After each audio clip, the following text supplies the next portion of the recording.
बच्चों, आज हम कक्षा 4 की विज्ञान विषय में पाठ 8 का अध्ययन करेंगे, जिसका शीर्षक है पदार्थों के गुण। तो हमने कल पढ़ा था कि पदार्थों के गुण के बारे में पढ़ा था कि पदार्थों को हम उसके रंग या उसकी गंध या उस पदार्थों को चखकर या छूकर हम पहचान सकते हैं।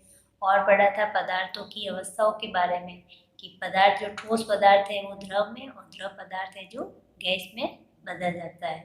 तो आज हम पढ़ेंगे इसके आगे मिश्रण की पदार्थों के मिश्रण के बारे में। सब बच्चे किताब में पढ़ना पलटिए। किताब में देखिए मिश्रण कि पदार्थ की एक या दो प्रकार की अवस्थाओं को मिलाना मिश्रण कहलाता है। कि पदार्थ की एक या दो प्रकार की अवस्था यानी कि जैसे द्रव पदार्थ में ठोस पदार्थ को मिलाना, तो ये क्या हो गया मिश्रण। पदार्थ का मिश्रण निम्नलिखित प्रकार से बनाया जा सकता है। कि देखो पदार्थों का मिश्रण हम किस प्रकार बना सकते हैं। तो इसमें पहला आता है ठोस का द्रव में मिश्रण। कि ठोस पदार्थों का द्रव में मिश्रण, ठोस पदार्थों को द्रव में मिलाना।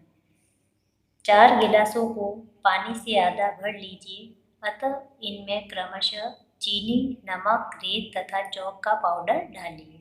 प्रत्येक गिलास में चम्मच डालकर उन्हें मिलाइए। अब चारों गिलासों का निरीक्षण कीजिए।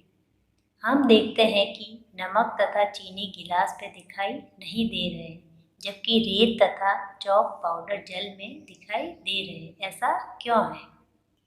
यहाँ देखिए ये 4 बर्तन है, इन चारों में पानी डाल दिया गया है, जल डाला गया है। इसमें पहले वाले बर्तन में देखो क्या मिला है, चीनी, दूसरे में नमक और फिर तीसरे में ये रेत और चौथे में चौक का पाउडर। और फिर हम जब इनको चम्मच से हिलाते हैं तो बच्चों हम देखो क्या देखते हैं कि चीनी और नमक ये तो पानी में घुल जाते हैं और रेत जो होती है और चौक का पाउडर जो है वो नीचे बैठ जाता है। तो ऐसा क्यों होता है? क्योंकि चीनी और नमक ये पानी में घुलनशील है, ये दोनों घुल जाते हैं, लेकिन रेत और ये चौक का पाउडर जल में घुलनशील नहीं है, इसलिए क्या होते हैं नीचे बैठ जाते हैं। देखिए आगे, नमक तथा चीनी जल में पूर्ण रूप से घुल गए, जबकि रेत तथा चौक पाउडर नहीं घुल पाए हैं। जो पदार्थ किसी द्रव में पूर्ण रूप से घुल जाए विलेय कहलाता है। कि देखो बच्चों ये चीनी और नमक ये पानी में अच्छे से घुल गए, तो चीनी और नमक क्या हो गए? विलेय। और रेत और ये चौक का पाउडर ये पानी में अच्छे से नहीं घुलते हैं, ये नीचे बैठ जाते हैं, तो ये विलेय नहीं है, ये क्या हो गए? अविलेय। पढ़ना पलटे सब। देखिए आगे, जिनमें कोई पदार्थ पूर्ण रूप से घुल जाता है विलायक कहलाता है। कि जल जो क्या हो गया? विलायक। कि जल के अंदर चीनी और नमक अच्छे से घुल गया तो जल हो गया विलायक। विलेय तथा विलायक का मिश्रण विलयन कहलाता है। विलेय चीनी और नमक और विलायक जल, तो इन दोनों का मिश्रण जो है बच्चों ये कहलाता है विलयन। जो पदार्थ पूर्ण रूप से घुल नहीं पाता वह अविलेय कहलाता है। कि हमने आगे देखा था अभी कि रेत और चौक का पाउडर वो जल में अच्छे से नहीं घुलता है, तो इसलिए रेत और चौक का पाउडर क्या हो गया? अविलेय। मिट्टी का तेल पेट्रोल में घुल जाता है, अतः मिट्टी का तेल विलेय और पेट्रोल विलायक तथा दोनों का मिश्रण विलयन है। आगे देखिए, द्रव का द्रव में मिश्रण। पहले हमने पढ़ा था ठोस का द्रव में मिश्रण, अब आता है द्रव का द्रव में मिश्रण। सभी विलयन किसी ठोस को जल में घोलकर नहीं बनाए जाते हैं। जल एवं अल्कोहल दोनों ही द्रव हैं। जब उन्हें आपस में मिलाया जाता है तो विलयन बन जाता है। कि जल और ये अल्कोहल, जब जल में अल्कोहल डालते हैं तो वो अच्छे से जल में घुल जाता है, इसलिए ये दोनों क्या हो गए? विलयन। विलयन बन गए दोनों को मिलाने से। किंतु तेल को जल में मिलाने से विलयन नहीं बनता है। कि जब हम तेल को जल में डालते हैं तो हम क्या देखते हैं? तेल है जो जल के ऊपर तैरता रहता है, वो जल में घुलता नहीं है। तेल पेट्रोल में घुलकर विलयन बना लेता है। यही कारण है कि वस्त्रों की सूखी धुलाई में पेट्रोल का प्रयोग किया जाता है। कि तेल जो है पेट्रोल में घुल जाता है, इसलिए आप लोगों ने देखा होगा कि हम जो भारी अच्छे से वस्त्र होते हैं तो उनको पानी में नहीं धोकर उनकी ड्राई क्लीन कराते हैं, तो वो हमेशा किससे? पेट्रोल से की जाती है। कि ड्राई क्लीन में पेट्रोल का प्रयोग किया जाता है। तो ये हो गया द्रव का द्रव में मिश्रण। अब आता है आगे गैस का द्रव में मिश्रण। जब हम किसी सोडा वाटर की बोतल खोलते हैं तो उसमें से हमें गैस के बुलबुले निकलते दिखाई देते हैं। आप लोगों ने देखा होगा कि कोल्ड ड्रिंक की बोतल को जब हम खोलते हैं तो उसमें से गैस है जो बुलबुलों के रूप में बाहर निकलती है। तो यह कार्बन डाइऑक्साइड गैस है। जो गैस निकलती है वो क्या होती है? Carbon dioxide gas. जल में घुली कार्बन डाइऑक्साइड गैस के कारण पेय पदार्थों का स्वाद तीखा हो जाता है।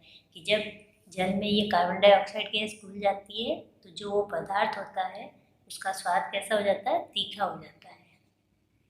तो ये था गैस का द्रव में मिश्रण। कि द्रव तो हो गया जल और गैस ये कार्बन डाइऑक्साइड। तो इन दोनों को जब मिलाते हैं तो जो पदार्थ बनता है पेय पदार्थ उसका स्वाद तीखा हो जाता है। आगे देखिए, कांच के एक बीकर में आधा भाग जल भरिए। अब स्पिरिट लैंप से इसे गर्म कीजिए। थोड़ी देर में जल से बुलबुले निकलते दिखाई देते हैं। यह जल में घुली ऑक्सीजन गैस के बुलबुले हैं। मछलियाँ जल में घुली ऑक्सीजन के द्वारा ही श्वसन करती है। कि जल जो होता है उसमें ऑक्सीजन घुली होती है और मछलियाँ जो होती है वो उस जल में घुली ऑक्सीजन के द्वारा ही श्वसन करती है। इसके आगे देखिए, छानना तथा वाष्पीकरण। कि जो विलयन होता है बच्चों, उस विलयन में से हम पदार्थों को छानकर या वाष्पीकरण के द्वारा अलग अलग कर सकते हैं। तो देखिए आगे, नमक का विलयन बनाकर इसे दो समान भागों में बांट लीजिए। विलयन के एक भाग को शंकु के रूप में बनाए गए फिल्टर कागज में छानते हैं। सारा विलयन छानने के बाद फिल्टर पर कुछ नहीं बचता है। ये देखिए, ये फिल्टर पेपर है बच्चों। इसको ऐसे मोड़कर इस कीप में लगा दिया गया और फिर नमक और जल का जो विलयन था उसको हम इस कीप में डालते हैं। तो हम क्या देखते हैं कि जो ये फिल्टर पेपर है इसके ऊपर कुछ भी नहीं बचता है। सारा वो जल है, विलयन है जो इस बोतल में आ जाता है, इसके ऊपर कुछ भी नहीं बचता है। तो छानकर हम नमक और जल के विलयन को अलग अलग नहीं कर सकते हैं। कि जल में से नमक को अलग नहीं कर सकते छानकर। आगे देखिए, इस प्रकार कहा जा सकता है कि छानकर विलयन से विलायक दूर नहीं किया जा सकता है। कि जो विलयन होता है उसमें से विलायक नमक, जल में जो नमक घुला उस नमक को हम दूर नहीं कर सकते हैं। अब विलयन के दूसरे भाग को प्याली में डालकर धीरे धीरे गर्म करते हैं। सारा जल वाष्प में बदलने पर प्याली में क्रिस्टल कण बचते हैं। कि जो दूसरा जो जल हमने बचाया था नमक और जल का जो विलयन, उसको हम गर्म करते हैं। तो गर्म करने पर देखो बच्चों क्या होता है कि जो जल होता है वो जल वाष्प में बदल जाती है और पीछे जो उस प्याली में है जो नमक के क्रिस्टल कण बच जाते हैं। तो इस प्रकार हम जल और नमक का जो विलयन होता है तो उसको अलग करने के लिए ये वाष्पीकरण के द्वारा ही हम अलग कर सकते हैं, छानकर अलग नहीं कर सकते हैं। आगे आ जाइए नए पेज पर। अब आता है देखो नमक बनाना। कि समुद्र का जल खारा होता है, यह नमक घुला होने के कारण खारा होता है। नमक बनाने के लिए इस जल को बड़ी बड़ी क्यारियों में भरा जाता है। कि समुद्र का जल आप लोगों को पता है बच्चों कि खारा होता है, तो समुद्र के जल से नमक बनाया जाता है। तो उसको नमक को बनाने के लिए ये ऐसे बड़ी बड़ी क्यारियाँ बनाई जाती है और फिर उस समुद्र के जल को इन क्यारियों में डाला जाता है। अब इसे खुली धूप में छोड़ दिया जाता है। धूप की गर्मी पाकर इसका जल वाष्प में बदलना शुरू हो जाता है। सारे जल के वाष्प में बदलने पर क्यारियों में नमक के बड़े बड़े क्रिस्टल रह जाते हैं। इन बड़े क्रिस्टलों को पीसकर बारीक नमक बनाया जाता है।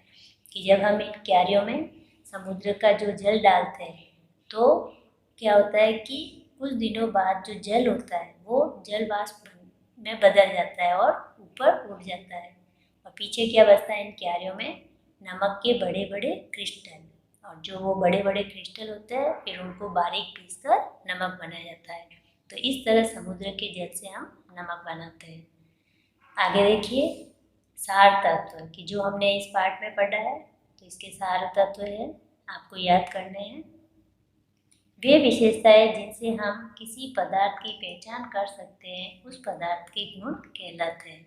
कि जिन विशेषताओं से हम पदार्थों की पहचान करते हैं, तो वो हो गया उसका पदार्थ का गुण। पदार्थ के विभिन्न रंग और गंध होते हैं, वे पारदर्शी या अपारदर्शी होते हैं।